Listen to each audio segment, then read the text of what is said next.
श्री गणेशाय नमः। श्री ब्रह्मोच हाथ में चक्र। श्री गणेशाय नमः। श्री ब्रह्मोचनाभ्यो नमः। श्री भवानी शंकराभ्यो नमः। श्री सरस्वती नमः। गंगा जी के किनारे काशीपुरी नाम की एक नगरी थी, जहाँ जन्मेजय नाम के राजा राज करते थे। उसी नगर में एक ब्राह्मणी रहती थी।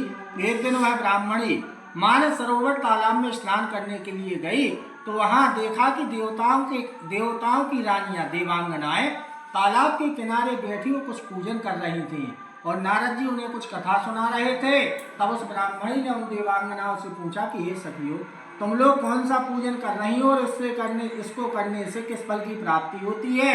तो नारद जी ने कहा कि ये हलषष्ठी देवी का पूजन है, जिसमें महादेव पार्वती जी का पूजन हो रहा है, जिससे पुत्रों का सुख इंसान को प्राप्त होता है।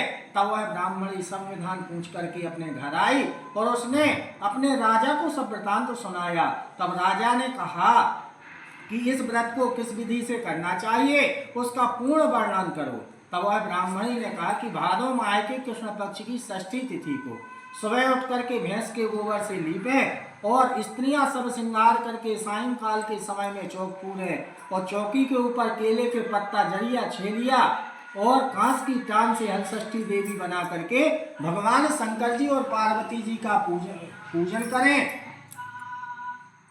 भैंस के घी से हवन करें, 7 प्रकार का अन्न भूज करके रखें। उस दिन भैंस के दूध, दही, पसाई के चावल का भोजन करें, बिना जोते बोए का फल ना खाएं। इस प्रकार व्रत को करने से सुख संपत्ति और पुत्र का सुख इंसान को प्राप्त होता है। तब ब्राह्मणी के वचन सुनकर के राजा ने अपने नगर में ढिढोरा पिटवा दिया कि आज सभी नगरवासी हलषष्ठी का व्रत करो और आसपास के ग्वाल वालों को बुलाकर के कहा कि तुम्हारे पास जितना दूध दही हो वह हमारे नगर में बेच दो, किंतु उसमें किसी भी प्रकार का कपट मिलावट नहीं होनी चाहिए, केवल भैंस का दूध दही होना चाहिए।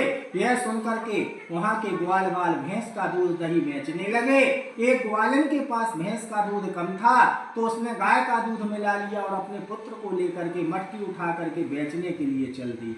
रास्ते में उसके पुत्र को नींद आ गई, तो ग्वालिन रास्ते में खेत की मेड़ पर बच्चे को सुला दिया और वहां किसान हल जोत रहा था, तो उसने किसान से कहा कि आप मेरे बच्चे को देखे रहना, तब तक मैं अपना दूध दही बेचकर वापस आती हूँ।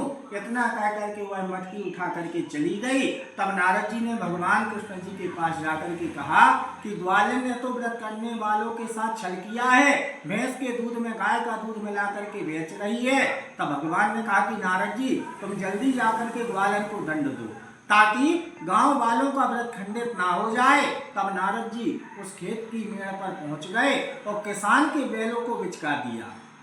बैल बिचक करके हल में नहीं भागते हुए ग्वालिन के बालक के ऊपर से निकल गए, जिससे उस हल की नोक बालक के पेट में चुभ गई और वह बालक वहीं पर मर गया। तब ग्वालिन ने वापस आकर के अपने मरे हुए बालक को देख करके रोने लगी। यह देख करके नारद जी ग्वालिन के पास आए और पूछने लगे कि आज तो हलषष्ठी का दिन है, आज भगवान सबके पुत्रों की रक्षा करते हैं, तो तेरा पुत्र भगवान ने कैसे हर लिया है? तूने कुछ छल तो नहीं किया?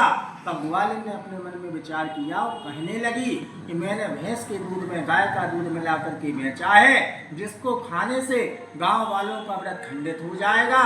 तो हे भगवान, आप मेरे पुत्र की रक्षा करो, मैं अभी अपना दूध दही वापस लाती हूँ। और ग्वालिन गांव से अपना दूध दही वापस लेने लगी और कहने लगी कि मैंने धोखे से तुम्हें गाय का मिला हुआ दूध बेच दिया है, जिससे मेरा पुत्र भगवान ने हर लिया है। तब सब स्त्रियां उसे आशीर्वाद देने लगी और कहने लगी कि तेरा पुत्र भगवान अच्छा करे, तूने हमारे व्रत को खंडित होने से बचा लिया है।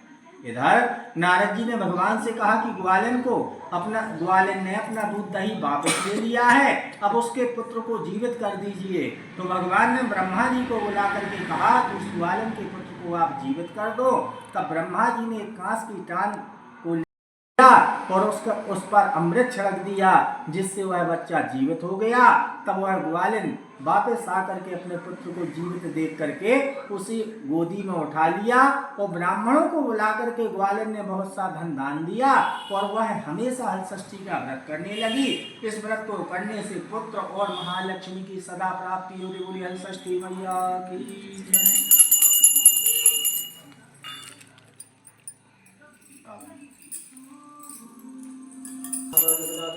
लो सुसमादि लो विद्याल ब्रह्मदेव देव सर्वम मम देव देव चित्तलय भरम पुष्पहेतो तारुण्यम अच्छा का तो हम दवाई लगाने भाई को फिर कब तो नहीं जाना घर पे दवाई तो भाई कहाँ है तो खींच जाओ खींच बराबर